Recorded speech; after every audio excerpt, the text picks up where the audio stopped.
Hello guys, காயகல்பம்னா என்னன்னு சொல்லி நம்ம பார்த்துடலாம். காயம் என்றால் உடல், கல்பம் என்றால் மாற்றம் அல்லது புதுப்பித்தல். நம்ம உடலில் மாற்றத்தை ஏற்படுத்தி நம்ம செல்களை புதுப்பித்து நல்ல இளமையாகவும் ஆரோக்கியமாகவும் நீண்ட நாள் வாழ்கிறதுக்கு தான் காயகல்பம் அப்படின்னு சொல்லலாம். எப்படி இப்படி நல்ல ஆரோக்கியமாகவும் இளமையாக இருக்கிறது அப்படின்னு பார்த்தீங்கன்னா, ஃபஸ்ட்டு ஃபுட் ஹேபிட்ஸ். நம்ம ஜங்க் ஃபுட்ஸை அவாய்ட் பண்ணிவிட்டு நல்ல ஃப்ரூட்ஸ் அண்ட் வெஜிடபிள்ஸ் சாப்பிட்றதுனால இளமையாகவும் ஆரோக்கியமாகவும் இருக்க முடியும். செகண்ட், மூலிகைகள் எடுத்து சாப்பிட்றதுனால நோய் நொடியில் இருந்து நம்ம விலகி இருக்க முடிகிறது.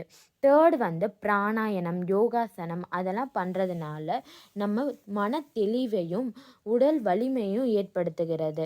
ஸோ நம்ம முப்பும் ஒரு வகையான மூலிகை தான். அது மட்டும் அல்லாமல் முப்பு தான் குரு மருந்தும் தெய்வீக மருந்தும். ஸோ இதனால தான் முப்புவை நம்ம ரெகுலர் பேசிஸில் எடுத்துக்கிறதுனால நம்ம செல்ஸ் எல்லாம் புதுப்பிச்சு இளமையான